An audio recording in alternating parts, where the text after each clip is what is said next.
जय श्री कृष्ण। भगवान कृष्ण गीता के चौथे अध्याय में परमात्मा को प्राप्त करने का जिस विधि का जिक्र कर रहे हैं, यदि मानव इंसान इस विधि को अपने जीवन में अपना ले तो जीवन में परमात्मा को प्राप्त कर लेगा।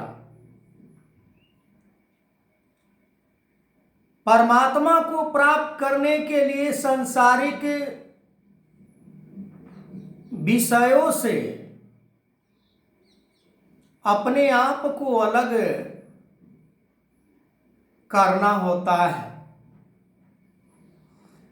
पर आज इंसान समझता है कि मैं संसार को भी प्राप्त कर लूं और परमात्मा को भी प्राप्त कर लूं।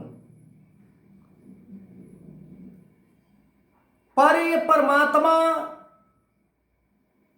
हमें सब कुछ देख रहा है कि परमात्मा की प्राप्ति करने वाला साधन को अपनाकर ये जी रहा है कि संसार को प्राप्त करने का साधन को अपनाकर ये जी रहा है। ये सर्वव्यापी परमात्मा जो सबको देख रहा है, पर सब इसको नहीं देख रहे हैं। इस परमात्मा को देखने वाला संसार में कोई बिरला ही होता है जो अपने सारे सुख सुविधा उपलब्ध को त्याग कर एक परमात्मा की प्राप्ति में वो अपने जीवन को लगा देता है, क्योंकि परमात्मा की प्राप्ति का वो वैल्यू को समझ जाता है। यदि हम पीछे की जन्म के तरफ जाएं और सोचें कि इस जीवन को धारण करने से पहले हमारा जीवन किस रूप में चल रहा था। 84 लाख योनि में जब हम जी रहे थे तो हमारी ऐसी दशा नहीं थी। हम ऐसे स्थिति में जीवन नहीं जी रहे थे जिस तरह वीडियो रिकॉर्ड होता है। यदि 84 लाख योनि के रिकॉर्ड को यदि देखा जाए, जैसे सीसीटीवी फुटेज को देखते हैं हम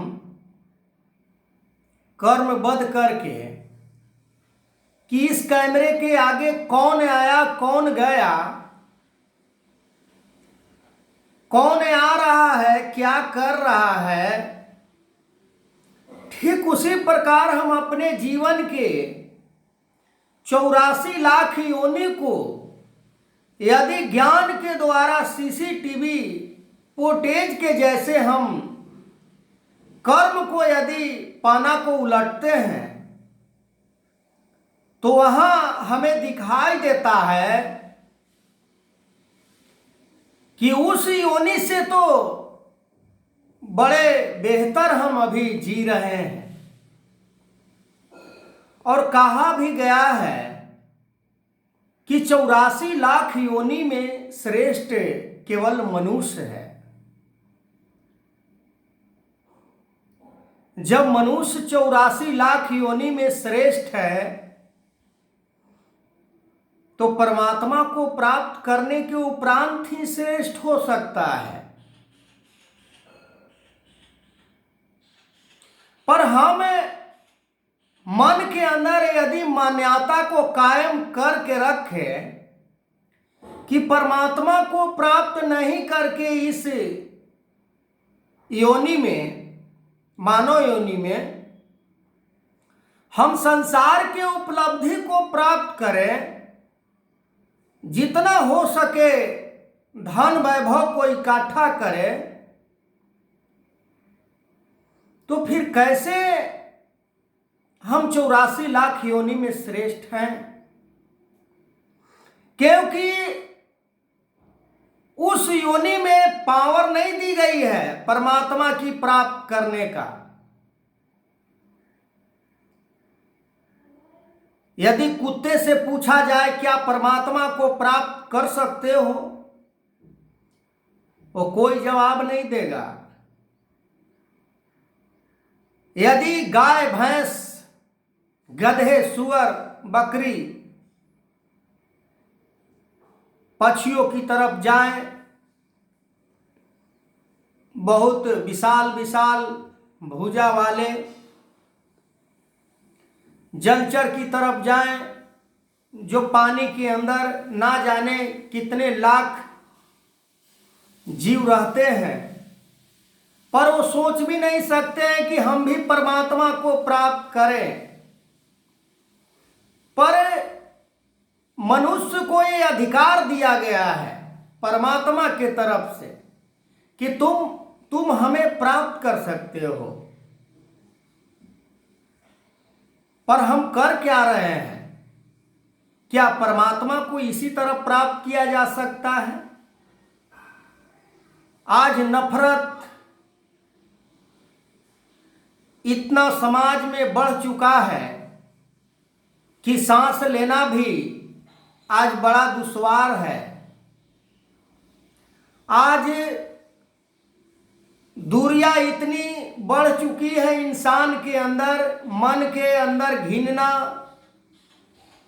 बैर कि एक इंसान दूसरे इंसान से प्यार से बात नहीं करता है, क्योंकि वो संसार के कुछ हस्तियां को उसने प्राप्त कर लिया है, संसार के कुछ ओहदे को उसने प्राप्त कर लिया है, जो सब नासवान क्षणभंगुर के रूप में। जब पूरे संसार ही नासवान है तो कैसे हम उम्मीद कर सकते हैं किसी क्षणभंगुर वस्तु से या किसी नासवान पदार्थ से कि हमें कंटिन्यू सदा आनंद प्राप्त होता रहे? नहीं हो सकता है। तो क्यों नहीं परमात्मा की प्राप्त किया जाए, जो सदा एक रस, एक रंग, एक रूप रहने वाला ये शाश्वत सत्ता, जो निराकार रूप में हर जगह इसका मौजूदगी है, हर जगह इसे हम देख पाते हैं, हर जगह इसका हम बंदगी, पूजा, अर्चना, इसके साथ हम बात कर सकते हैं।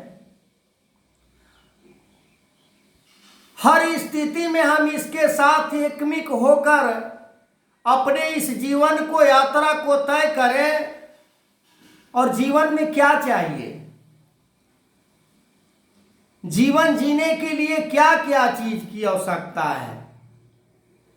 क्या बहुत बड़ा इमारत की जरूरत है?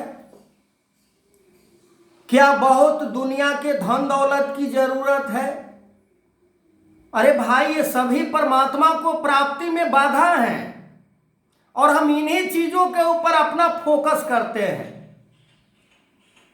मन को लगा देते हैं, तन को लगा देते हैं, सारे एनर्जी को हम लगाकर संसार को प्राप्त करना चाहते हैं जो ये नासवान है।